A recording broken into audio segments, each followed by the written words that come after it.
Hey everyone, Wednesday update. You know what that means? PGA Tour picks again last 2 weeks. Free play videos, all turn profit.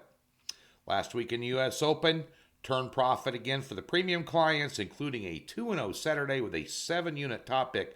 My first 7-unit top pick of the entire PGA season went on a 10-unit card that day. And a very interesting tournament this week. The scenario, the timing of it, couldn't be worse for a lot of players. And I'm going to tell you about all that because this is what they call an elevated event. And I don't know what the PGA Tour was thinking having one of these elevated events the very week after the 4 days after the U.S. Open, which is a grind for a lot of the top tier players. And top tier, this is a stellar field in this tournament. It's an interesting golf course. I played it. TPC River Highlands, just outside of Hartford, Connecticut. It used to be called the Greater Hartford Open. Now it's the Travelers Championship. $20 million purse. So the PGA Tour, to combat players leaving for the LIV Tour, decided to throw more money into the ring. And have, I don't know how many of these, 4 or 5 of these a year, where they basically almost triple the purse. And so they're playing for $3.6 million for first place on a $20 million prize pool for one tournament for 4 days of golf. Now, the LIV Tour pays everybody that shows up for a tournament a minimum of $125,000, and first place in their tournaments is $4 million, and they only play 3 rounds.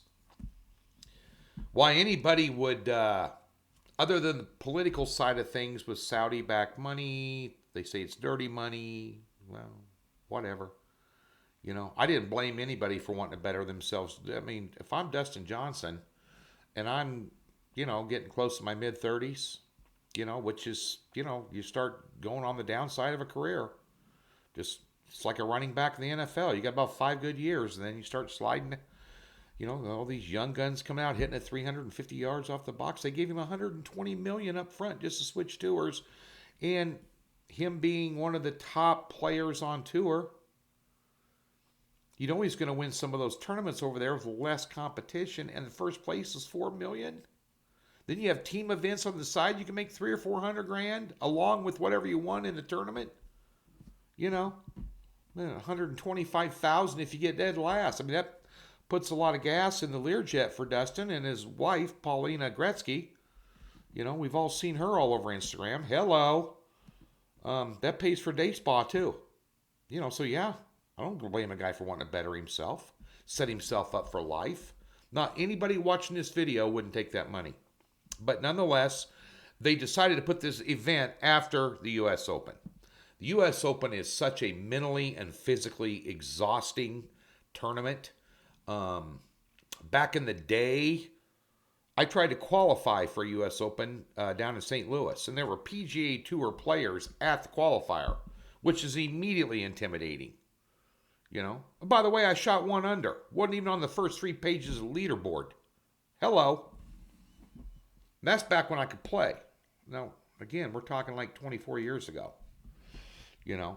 So, nonetheless, this is an interesting scenario this week because TPC River Highlands is a shorter course. So the long bombers, the Rory McIlroys of the world, don't have a distinct advantage this week versus, let's just give you an example. So let's say McIlroy can hit 340, 360-yard drives. And a guy like, say, a Brian Harman can hit it like 285, 290. So when Harman has a 5-iron into the green, McIlroy has an 8-iron into the green. That's a distinct advantage in being able to attack pins versus just trying to get on the green. You have a lot more birdie looks with an 8-iron in your hand than you do a 5-iron. So this course is kind of an equalizer. It's a Pete Dye course. Anybody who knows Pete Dye design course, some players play them well too. I love Pete Dye designs. When I lived in Lincoln, Nebraska, they built an expensive club to belong to, and I paid for it. They built a club there called Firethorn that was a Pete Dye design course. The railroad ties, kind of the island greens, a lot of water, ton of sand, super fast greens, bent grass fairways. You had to take a beaver pelt when you came through the ball in order to get some spin on it, the whole 9 yards. It's going to bring in a lot of the field, lesser names into this tournament, I think, than what a lot of these big name guys went through. Going through a U.S. Open and being in contention, guys like Roy McIlroy and a few of these others, they're going to be exhausted because it's so much pressure, during a U.S. Open. I mean, I've just barely experienced that from the outside looking in. Just to even get in. And the courses are set up tough, although day one they tore it up at LACC, a pair of 62s from Schauffele and Fowler, but you had soft greens. The marine layer didn't lift. Whenever you have soft greens on a PGA Tour, you're going to see low scores because guys attack pins. You saw on Sunday that didn't work, especially for Ricky Fowler. He was getting on greens, but he was on the wrong side, and they were like putting on a granite countertop. So, there was a lot of things that came into play in that tournament, and they ended up getting exactly what they wanted to out of it. Higher scores and guys struggling. That's what you want to see. It's a true test of golf. This here will be a true test off the tee box if you want to be in the tournament. And so we got some picks for you in this tournament, and one of them I really like, and he was our top pick last week, too, for a top 20, played lights out on Sunday, Patrick Cantlay. I'll tell you why I like him. As a matter of fact, I sprinkled $200 for him to win this tournament at 12-1 this morning over at Circa here in town. But I'll tell you why. He holds the course record. He shot a 60 on this course, and here's what's really eyebrow-raising about that 60. He was an amateur when he shot it. He wasn't even a pro player yet. Last 5 years in this tournament, he's finished no worse than 15th. He's finished inside the top 15 5 years in a row. Holds the course record. Finished the U.S. Open strong. Got all the tools to win here. He is... Let me give you these numbers here. I wrote them down. He's minus 140 to finish top 20, which I've already bet. I've also bet top 10 at plus 125. So to say that we're all in with Pat Cantlay on this tournament would be an understatement. FYI, let me give you the rest of the picks. Xander Schauffele, top 20, minus 140, worth the chalk. He was in the conversation all week long at the U.S. Open. Slipped and fell over the weekend, but a lot of guys did, including Ricky Fowler, which was painful to watch. Ricky Fowler is one of those fan favorites. He was what Phil Mickelson was 10 years ago. Till he left LIV and then made a bunch of enemies. Till he left for the LIV Tour and, did a bunch of other stupid stuff too. But Ricky Fowler is the new Phil Mickelson. Everybody roots for him. Why not? And he's bringing his game back from, he went from the penthouse to the outhouse, and now he's trying to get back to the penthouse again with Butch Harmon as a coach, and didn't have it on Sunday, and you got to have it every single day, like Wyndham Clark did. Congratulations to him. Hell of a tournament. I'm going to stay away from McIlroy in this tournament. I think he's probably just mentally and physically exhausted.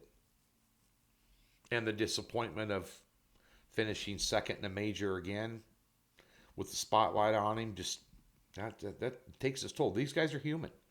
But I'll take Schauffele minus 140, top 20. Morikawa, Colin Morikawa, this course built for him. Had a decent U.S. Open. No pressure on him. Very capable of playing well in big spots. Plus 125. Morikawa, top 20. Another player, top 20, Tommy Fleetwood, guy out of England. Was in a playoff a couple weeks ago. and lost to win a tournament. He was in the hunt in the U.S. Open. As a matter of fact, how good a golf's he playing? He shot a pair of 63s.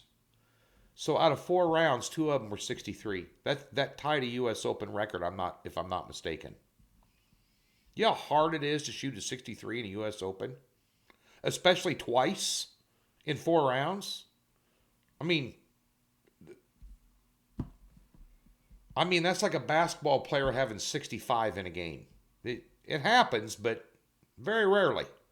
To do it twice in 4 days is almost impossible. Yeah, plus 135 top 20, he's due.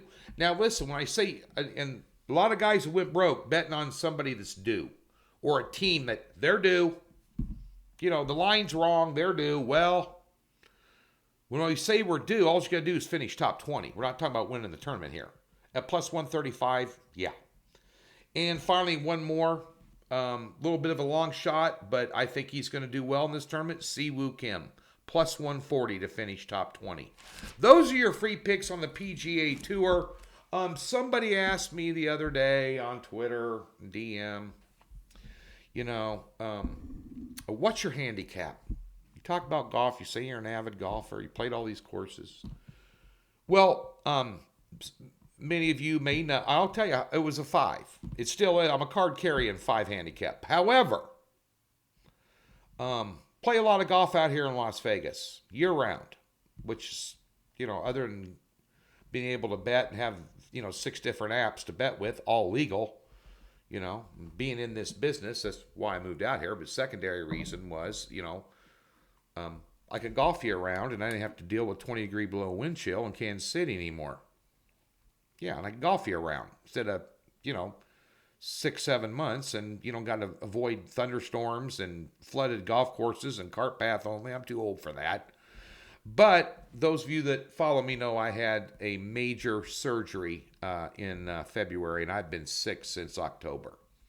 I had diverticulitis, and I had to have about 3 feet of my intestines removed in a 7.5-hour surgery, robotic surgery. Before that, I went septic and almost passed away in the hospital emergency room. So I've been sick. And that surgery happened in late February, and I have yet to play more than 1 round of golf per week. And that didn't start until May.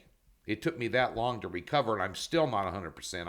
I'm 85% back to where I was, but now I have no core.